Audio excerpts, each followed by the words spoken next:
Hello, everyone. I'm Stav Cohen. Today is December 24th, 2024. This is the live daily briefing of Israeli Citizen Spokesperson's Office. A short while ago, we received a terrible news that Hana Katsir, who survived Hamas captivity for 7 weeks, has died. Since her release last year, she struggled with medical complications as a result of horrible conditions that she endured as a hostage in Gaza. She was 78 years old. Hana's husband, Rami, was murdered by Hamas terrorists on October 7th. Hana's son, Elad, was taken hostage and later killed. His body was recovered in April. Hana only learned about the murder of her husband and her son's abduction after she was released last year.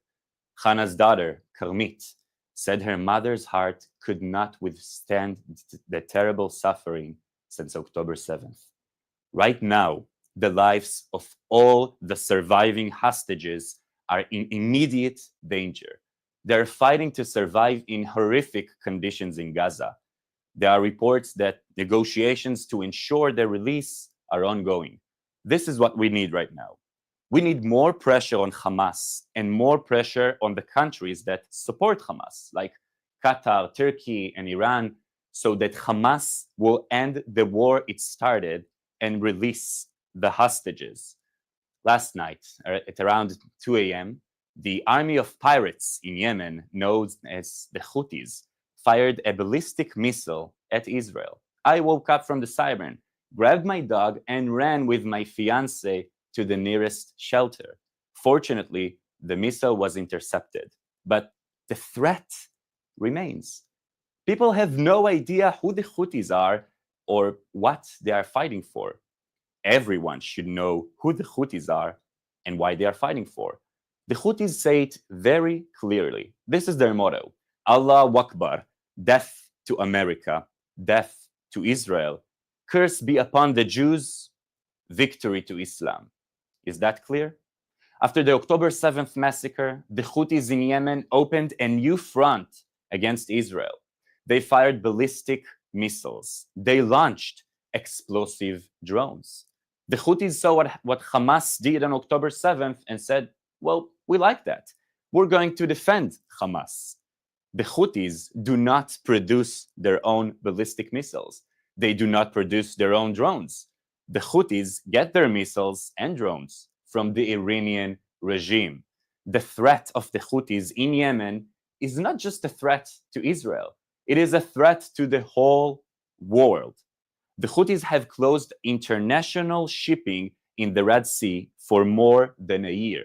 If you sail through the Red Sea, there is a good chance the Houthis, army of pirates in Yemen, will seize your ship, take you as hostage, take your cargo, and demand a ransom. Now, why is it taking so long for the world's navies to fight piracy on the high seas? Israel should not be fighting these pirates alone. Israel is on the front lines in the war of the future of humanity. Thank us later. Let's take some questions now from the audience watching live on social media. Thank you so much, Stav. This question is from Instagram. There was an announcement last night that 3 IDF soldiers died in Gaza. What is it like in Gaza for combat soldiers, and how long do you think they will remain in Gaza? Okay, first of all, our hearts with the families of the soldiers, and may they rest in peace. Tell you what, as a person who fought in Gaza, when I fought in Gaza when I was 18, okay? The same year my mother handed me a sandwich and sent me to school, they handed me a gun and sent me to fight in Gaza. I also fight in Gaza, in Hamas in Gaza, 10 years later, meaning now, the past year. We, the IDF soldiers, will keep fighting in Gaza. You still have boots on the ground as long as you have hostages in tunnels, as long as you have Hamas terror groups in creating immediate danger and threat to the Israeli citizen, because we don't want another October 7th. As long as we'll have a danger for October 8th, we'll be there. Thank you. Our next question is, what is happening in Jenin? Is the Palestinian Authority finally cracking down on Hamas and Islamic Jihad in the West Bank? Can you please enlighten us about the situation there? Yeah, sure. Well, let's break it down for a minute. Jenin is located on the north border of Judea and Samaria, aka the West Bank. It is, in my opinion, the informal capital of terrorism. You have multiple terror groups such as Hamas, Islamic Jihad, and more that are fighting among themselves or among the Palestinian Authority. What's happening at this very moment is that these terror groups are fighting against the Palestinian Authority because they are inspired by what's happened in Syria. They want to take control of the camp meaning like refugee camp of Jenin, and launch another terror attack, a massive terror attack on Israel. At the moment, they're still fighting. Hopefully, it won't happen. A short time before you began your daily briefing, Israel's Minister of Defense, Israel Katz, said that Israel will begin targeting leaders of Yemen's Houthi rebel group. Is this something that you expected? How long do you think it will take? And what do you think the result would be? Yeah. Well, yeah, that's a great question. Of course, I expected that. If you will not attack the head of the snake, if it's in the leaders in the Houthis of Iran, the Houthis of Yemen, and the head of the octopus Iran, if you won't attack the head, then you had to deal with all the hands. You know, I think that if we can do it, it will make a situation in which less citizen Israeli or citizen of Yemen will hurt. You know, if you attack the terror head, and you can minimize the damage to the civilians, then I'm in favor. Recently, the Assad regime in Syria fell. It's no more. What is your perspective as an Israeli looking towards Syria? What are you hoping and expecting from Syria in the weeks and months ahead? Well, I expect that the new government of Syria that is still on the rise will be open for peace. At the moment, we actually live through historical moments these days.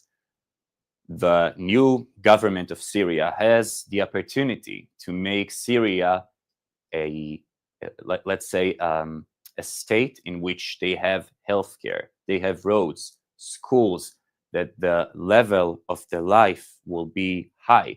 It depends on them if they choose war or peace. If they'll choose war, I expect that their faith will be just like the others, the other groups that are trying to attack Israel. This is our last question today, and it concerns the end of the year. We're approaching 2025. What is your hope for the new year, for the people of Israel, the Jewish people, and friends of Israel around the world? Well, tell you what, as a Jew, I wish for two things. First of all, I wish that our hostages will come back home, because we're waiting for them, and it's been too much from the very first second they got abducted. Second thing I wish for is actually a wish for the world, for the West. I wish that the countries that the leaders in the West will wake up and start to realize that the threat is at this very moment maybe supposedly against Israel, but tomorrow they'll come for you. I hope that the leaders of the West will wake up and actually help us fight this war, because it is, like they told in the books, like when we were kids, it is a war of evil versus light. I guess that's all we have time for right now. We'll be back tomorrow at 3 p.m. Israel time, 8 a.m. East Coast time. To our Christian friends, have a Merry Christmas. Thank you and goodbye.